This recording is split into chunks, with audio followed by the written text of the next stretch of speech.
Hello दोस्तों, मैं करमवीर सिंह आपका स्वागत करते हैं। आज जो बताएंगे वो अनुसूची के बारे में बताएंगे। क्वेश्चन आता है, पढ़ लीजिएगा ना 2-4 मिनट तो बना दीजिएगा, ठीक है। तो 4 मिनट का 2-4 मिनट पढ़ लीजिएगा, बना दीजिएगा। तो अनुसूची का सोचा आपको बनाने के लिए तो स्टार्ट करते हैं बिना समय गवाए। लाइक सब्सक्राइब करते रहिएगा, ठीक है।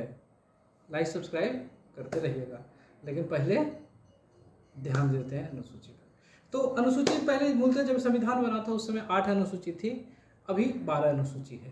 प्रथम अनुसूची क्या कहता है, ध्यान रखिए। प्रथम अनुसूची कहता है कि भारत के जो राज्य हैं या केंद्र शासित प्रदेश है, ठीक है, इसका उल्लेख अनुसूची 1 में, उसका उल्लेख अनुसूची 1। प्रथम अनुसूची खत्म। द्वितीय अनुसूची में आप याद रखिएगा, पेमेंट तो बड़ी चीज़ है, पेंशन भी बड़ी चीज़ है। तो पेमेंट और पेंशन का उल्लेख राज्य व्यवस्था के जो पदाधिकारी हैं उसका जो है द्वितीय अनुसूची में है। द्वितीय अनुसूची में उसका है।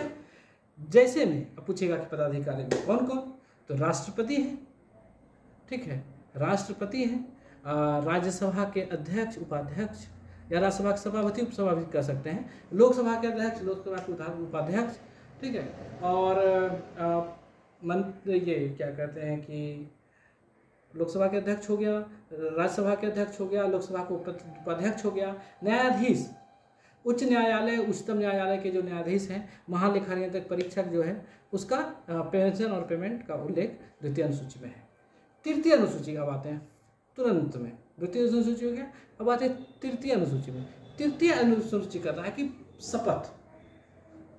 प्रथम अनुसूची था राज्यसभा का, प्रथम अनुसूची था राज्य और केंद्र शासित प्रदेश में जो उसका उल्लेख किया गया है प्रथम अनुसूची। द्वितीय अनुसूची में था कि आपको पेंशन और पेमेंट कितना मिलता है, मतलब पेंशन और पेमेंट का उल्लेख उसमें दिया हुआ है, कितना मिलता है ये सब, उसका उल्लेख, हाँ कितना मिलेगा ये भी हो सकता है। तो इसका है तृतीय अनुसूची जो है, तृतीय अनुसूची इसमें मिलेगा कि इसमें उल्लेख है शपथ का, ठीक है, कि इसमें उल्लेख है शपथ का, जैसे कि राष्ट्रपति के शपथ का, उपराष्ट्रपति के शपथ का, मंत्री के शपथ का, उच्च न्यायालय, उच्चतम न्यायालय के न्यायाधीश के शपथ का, ठीक है। अब आते हैं चौथा अनुसूची। कौन सा? चौथा अनुसूची।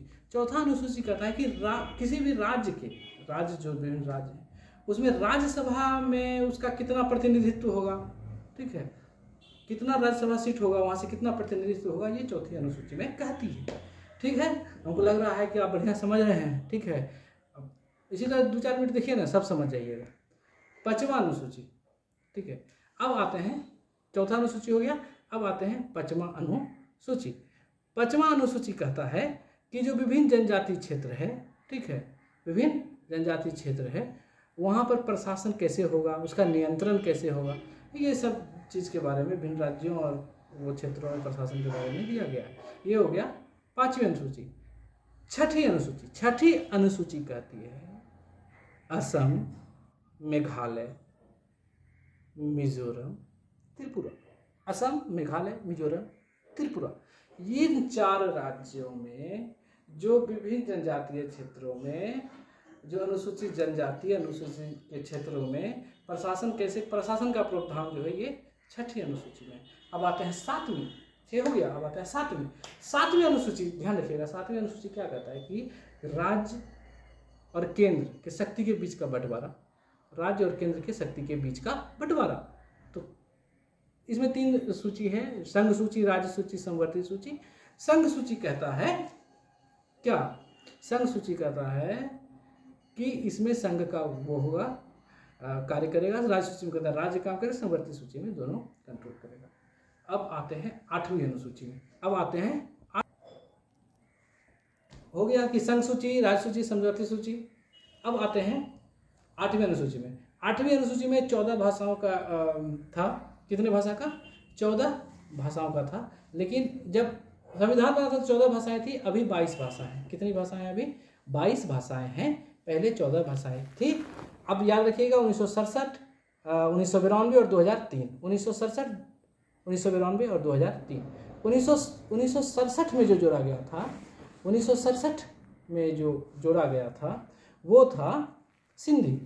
1992 में जो जोड़ा गया था वो था कोंकणी, याद रखिएगा, कोंकणी, मणिपुरी और नेपाली। कोंकणी, मणिपुरी और नेपाली। अब 2003 में जोड़ा गया था, उसमें कौन था? मैथिली, संथाली, डोगरी, बोडो। तो बात खत्म हो गया, ये तीनों चीज़ याद रखिएगा। अब आते हैं 9वीं अनुसूची। 9वीं अनुसूची में कहता है कि आप इसको चुनौती नहीं दे सकते हैं किसी भी न्यायालय में, ठीक है? किसी भी न्यायालय में आप इसको चुनौती दे सकते हैं बशर्ते कि वो मौलिक अधिकार का हनन नहीं करता हो, ठीक है? और भी विधि का प्रावधान है, राज्यों में संपत्ति की विधि का प्रावधान है, लेकिन मेन जो है वो 9वीं अनुसूची में यही है कि 9वीं अनुसूची में आप चुनौती नहीं दे सकते हैं। कब तक? जब तक कि वो मौलिक अधिकारों का हनन ना करता हो। अब आते हैं 10वीं अनुसूची, 10वीं दल बदल, 10वीं दल बदल, 10वीं दल बदल। तो 10वीं अनुसूची में दल बदल होता है ना जी, कि इस पार्टी में है, इसमें चले गए, इस पार्टी में। तो इसके लिए जो प्रावधान किया गया है ना, वो 10वीं अनुसूची में है, ठीक है? अब आते हैं 11वीं अनुसूची, पंचायती राज। क्वेश्चन बीपीएससी का था इस पर। पंचायती राज में जो क्या क्या प्रावधान है, कितने विषय होंगे, ये सब 11वीं अनुसूची में है। और 12वीं अनुसूची में देखिए, पसीना भी चल रहा है, इतना मेहनत कर रहे हैं आप लोगों के लिए। जरूर करिएगा सब्सक्राइब, ठीक है? समझ रहे हैं ना? सोचिएगा कि सर जो है अपना भी बता रहे हैं, सब्सक्राइब भी करेंगे, लेकिन मेहनत बहुत कर रहे हैं, बुझ रहे हैं? तो 12वीं अनुसूची क्या कहता है, सुनिएगा। 12वीं अनुसूची कहता है कि जो नगर निगम है या शहरी क्षेत्र है, वहाँ का क्या कैसे होगा, हर चीज उसका प्रावधान 12वीं अनुसूची में है। तो आप याद कर लिए होंगे, उम्मीद है, और आशीर्वाद दीजिएगा। धन्यवाद। आपके लिए हमेशा आपका आशीर्वाद के हमेशा प्रार्थी है, ठीक है? लाइक सब्सक्राइब करिएगा। धन्यवाद।